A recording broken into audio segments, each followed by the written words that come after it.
What's up, folks? It's JR. We're here today working on Daryl. We're gonna get the oil changed and see if we can do a little diagnosis. So let's take a look. What do you think, Peanut? You may have noticed in my other video when my oil pressure gauge was spewing oil everywhere that the color of my oil wasn't that great, kind of milkshaky. Sometimes people see that and they freak out, and kind of should. You know, it can be indicative of a bad head gasket, cracked head, cracked block, in about that order.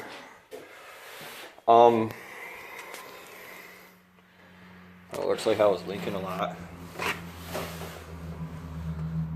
That's not cool. I drove this truck all the way from Arkansas pretty much as is, other than the missing body panels. So I wasn't super concerned about it. Yeah, my water looks like water, so if you have a bad head gasket, usually you'll mix both coolant and water. Not necessarily always, they can kind of go any way. But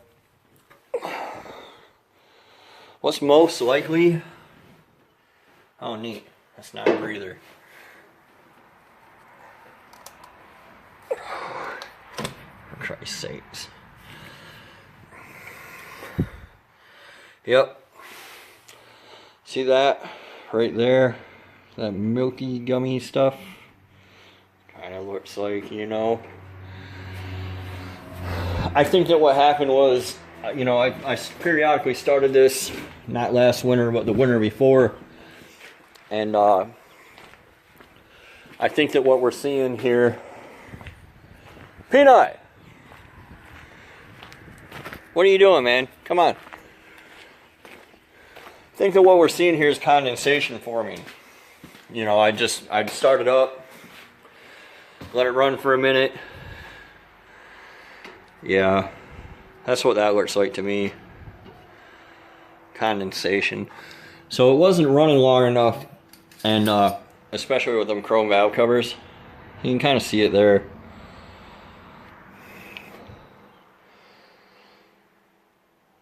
It's fairly amber colored. I let it run for a good 10 minutes yesterday, so I bet I cooked a fair bit of that oil off. But I'm going to go ahead and wiggle under there and drain the oil out today, just to make sure. I mean, oil's cheap. I'm just going to put some $12 a gallon stuff from Walmart in it.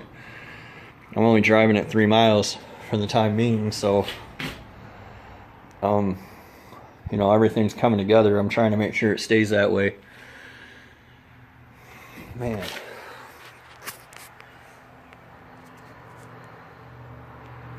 I'm not sure if that's oil or transmission fluid. I might have a leaky front seal. Anyway, I'm gonna put you guys down here for a moment and get everything around and get underneath there, and we'll drain the oil and take a look at it, see how it looks. Alright, so I'm going to try to do this one-handed and gracefully as possible.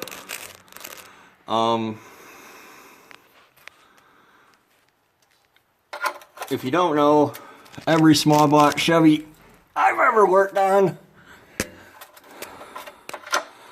has a 9/16 size wrench for the drain plug. They're 1/2-inch threads. It looks like this pan took a hell of a hit at some point in time. Give me a second, I can't do this one. Alright. That took 2 hands to break loose. You guys don't need to get them this tight if you are.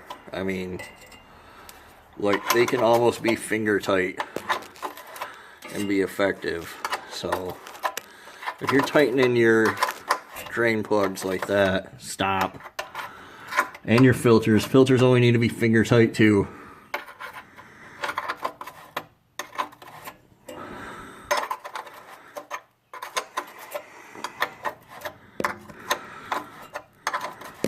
I need ratcheting wrenches. Bad. Yeah, that looks less than stellar. Smells like fuel.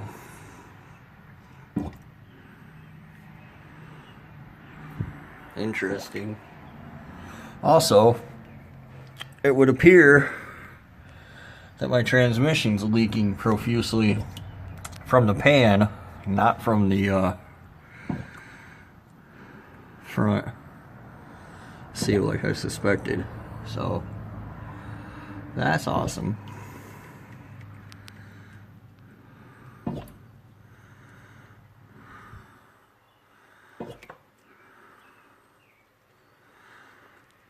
Yep, this is pretty gross oil. Oh, I need to open this flipping air vent. There we go. Before I get oil puked all over me out of my bucket.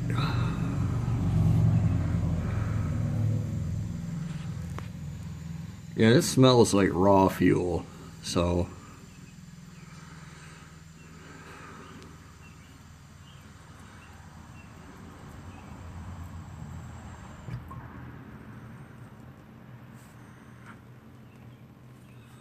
this was like a fairly new filter.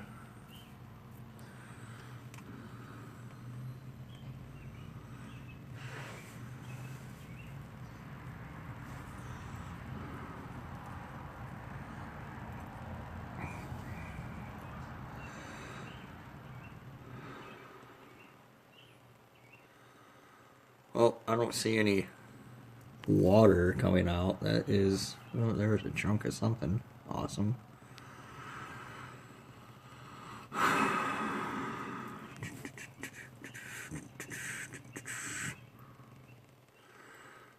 Alright, I'm going to stop here. You guys don't need to watch my oil drain forever. Hey folks, I'm back. It's a whole other day now. I didn't have oil last night, so I had to go get some for driving it 4 miles, 3 miles. Peanut, get over here! This is just fine. If you look at the bottom of any oil, it'll, well, somewhere on it, it'll have what we call, let's see here, blah blah blah, API. You're looking for the API SN right here. That is, oh, it's right on the front. Way to go, genius. Anyway, API SN is adequate for a flat tappet motor. It's not great, but it's adequate. So you see it here on this Meyer brand. If you guys aren't in Michigan, you probably don't have Meyer, but we do. It's like Walmart, only classier. Anyway, I'm gonna get in there, get the filter off. I'm gonna put this quart of Meyer brand through it just to drain it out. I kind of suspect that the reason I have so much gas in my oil is my fuel pump, the diaphragm has pooped on me, probably cracked or rotted or something like that. So I don't know, we'll see after I drive it back over there how the oil looks. But I'm not really worried about it today. So let's see if I can get these back brakes the rest of the way off too. And well, I'm gonna get to it and get back with you guys. Hey ladies and gentlemen, it's JR. We're here today. We're hunting Daryl. Hopefully Peanut's got all his roaming out of his system. What I want to do today, I came over and finished up the oil change and all that stuff the other day. I got the tires back on, got it sitting back on the ground. One thing I'll point out to you guys, maybe you know, you probably know, but maybe you don't know, when it was running, it was running super piggy rich. So my quick fuel carb has a clear sight glass that you can't really see in right at the moment, but somehow he's have a plug right there, and what happens is you got a float in here. If you don't know, you know, a float sits in here and works just like your toilet. Fuel comes in, float goes up, needle goes down, fuel stops. But you can set that level with that nut right there. But what happens is when they sit, sometimes they get stuck and they don't want to, you know, they stick up. So then your fuel doesn't cut off and it's pouring in there and making it run rich. The immediate problem I have right now, I hope, is that, well, the problem I have is that the truck won't move. I hope that the issue is it's low on fluid because it's been puking it out of the front seal. So I'm going to dump a couple quarts in and see if that helps at all. And we'll see if we can get this backed out and turned around. I can get all the body panels out and in the back of Clifford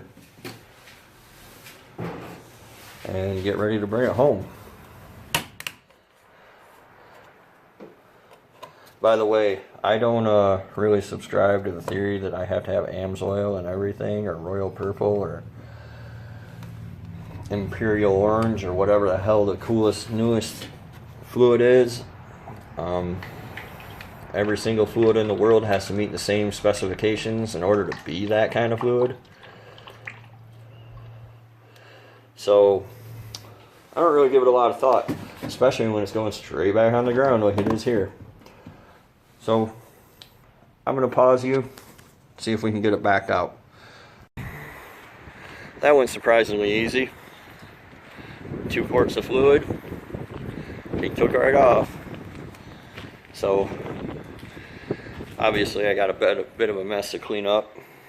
I think I'm going to transfer all this stuff out into Clifford and take it home. That way when I drive Daryl home, it's just the just me in the truck, so to speak.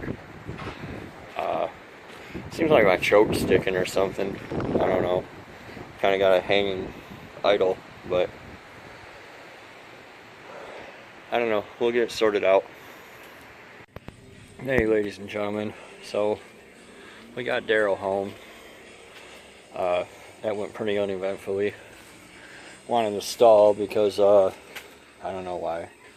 Timing's not right, fuel's not right, something's not right, but it's been sitting for 2 years, so I'm sure more than a few things aren't right. I got the door on and more or less lined up like I'd like it to be. So I need to get in here and get that kick panel out tomorrow, so I can start fitting the rocker. But all in all, progress is happening. I'm happy. So my neighbor up there won't be happy, but that case was dismissed, so he can piss off. We'll see you guys later.